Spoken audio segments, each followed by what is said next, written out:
I want you to imagine this. It's a warm summer evening, and you're sitting on a balcony with a glass of something you enjoy. The sun is dipping low, painting the sky in gold and deep orange. You think to yourself, this is it. I should feel happy right now. But then, almost like a reflex, another thought creeps in. Why don't I feel happier? You start scanning for the reason. Maybe you're tired. Maybe the day was stressful. Maybe the moment just isn't as magical as you thought it would be. And just like that, the glow begins to fade, not from the sky, but from inside you, if you've been there. You already know what we're talking about today. The paradox where the harder we chase happiness, the further away it seems to run. I call it the happiness trap, but it's not just my term. Psychologists have been studying this strange phenomenon for years, and what they've found is both fascinating and unsettling. The act of trying to be happy, consciously, intentionally, can actually make you less happy. It's like grasping water in your hands. The tighter you hold, the faster it slips away. And I want to take you through why this happens, how it quietly sabotages so many lives, and the small but powerful shifts you can make to free yourself from it. Because here's the thing. This isn't just an abstract philosophical idea. It's something that affects your everyday choices, your relationships, your work, even the way you wake up in the morning. Now, to understand it, let's start with a simple question. What does it actually mean to be happy? We all think we know. Smiles, laughter, feeling good, right? But when psychologists put happiness under the microscope, they break it down into something more layered. They talk about hedonic happiness, which is pleasure, comfort, enjoyment, and eudaimonic happiness, which is about meaning, purpose, and fulfillment. The trap comes when we fixate almost entirely on the hedonic side, chasing pleasure, comfort, the good vibes, thinking that's the whole picture. Because when we do that, we start judging our life by how happy we think we should feel at any given moment. That's exactly what researchers Iris Moss and Maya Tamir tested back in 2011. They invited people into a lab and split them into two groups. One group was told, try to feel as happy as you possibly can while watching this heartwarming film clip. The other group got no such instruction. Both groups watched the same uplifting scene, something you'd expect to bring a smile to anyone's face. But here's the twist. When they measured the emotional responses, the group that tried to be happy actually felt less happy. Why? Because the moment their feelings didn't match their expectations, they experienced disappointment. And disappointment is a happiness killer. It's like baking a cake and expecting it to taste like perfection, and then when it's just good, you feel let down. The cake didn't fail, your expectation did. This is where the trap tightens. When you measure your emotions against an ideal, you turn happiness into a scoreboard. Every moment becomes a test. You're not just living it, you're grading it. And the more you measure, the more often you feel you're coming up short. It's exhausting, and it's subtle.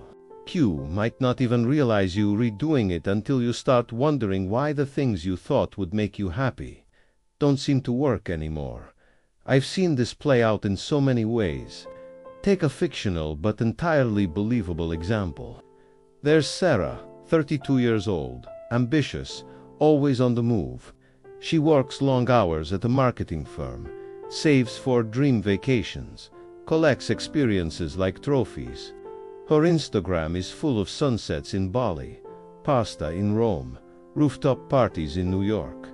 To anyone scrolling through her feed, she's living the dream.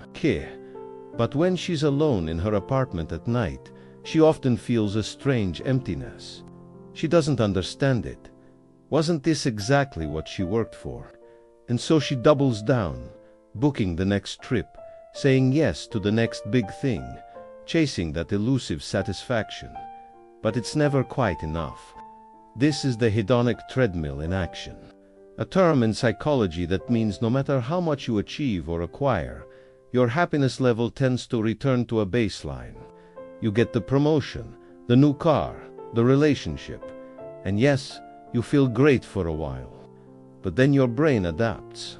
It resets. What was once exciting becomes normal, and now you need the next thing to get that same lift. It's as like running on a treadmill that moves just as fast as you do. You're reworking hard but staying in the same place emotionally. And this doesn't just happen to people like Sarah. Even those who have everything by conventional standards fall into it. Actor Jim Carrey famously said, "I think everybody should get rich and famous and do everything they ever dreamed of, so they can see that it's not the answer." Think about that. A man who achieved the very heights so many people fantasize about, telling us it's not the solution. And yet, we still convince ourselves that if we could just reach our version of success, things would be different. So what's going on here? Why does chasing happiness have this boomerang effect, where the harder you throw yourself at it, the more it comes back to hit you in the face? Part of the answer lies in something psychologists call the impact bias. It's our tendency to overestimate how much and how long future events will affect our emotions. We think, if I get this job, I'll be happy forever. Or, if I move to this city, my life will feel complete. And sure, there's a spike in happiness when those things happen. But it's often smaller and shorter than we imagined. And when reality doesn't match the mental movie we've been playing, it feels like a letdown, even if life has objectively improved. Now, let's bridge this into the bigger picture, because this isn't just about vacations or promotions. It's about how we orient our lives. If you make happiness the primary goal, you're setting yourself up for a paradox. The more you monitor your happiness, the more reasons you'll find to believe you don't have enough of it. It's like staring at a plant every day to see if it's grown. Your constant measuring keeps you from appreciating the slow, steady progress that's happening right under your nose. The irony is that when you stop obsessing over happiness, you often create more room for it to show up naturally. And this is where the shift happens.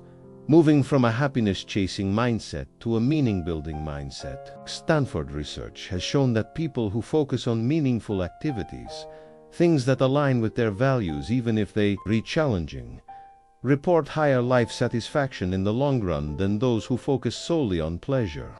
Meaning can look different for everyone. For one person, it might be raising a child. For another, it might be building a business that solves a problem they care about. For someone else, it could be volunteering, creating art, or simply being a reliable friend. The point is, meaning doesn't always feel good in the moment. Sometimes it's frustrating, tiring, or even painful, but it gives your life depth, and depth creates a foundation for a more sustainable kind of happiness. Here's where fiction meets reality again. Imagine Daniel, a teacher in a small town. His days are long, his pay is modest, and his work is far from glamorous. But years later, former students write to him, telling him how he changed their lives, how his belief in them kept them going during hard times. Daniel might not have spent his life chasing happiness, but meaning found him. And with it came a deeper, quieter joy that no vacation could buy. This is the antidote to the trap. Not to reject happiness, but to stop treating it like a product you can earn if you just hustle hard enough. Happiness is a side effect of living in alignment with what matters to you, not the trophy at the end of the race. When you understand this, you free yourself from the exhausting cycle of "I'll be happy when." And here's the beautiful twist. When you stop grasping for happiness, you start noticing it in unexpected places. In the way sunlight filters through your curtains in the morning. In the laughter you share with a friend when you weren't even trying to be funny. In the quiet pride you feel after finishing something that took real effort. These moments are small, but they're real. They're not about measuring up to some ideal. They're about being present enough to notice the joy that's already here. If you've been chasing happiness and finding it always out of reach, Maybe it's time to step off the treadmill. Not to give up on joy, but to stop treating it like a finish line you have to cross. Live with meaning, stay open to the present, and let happiness be the guest that arrives without an invitation and stays longer than you expected.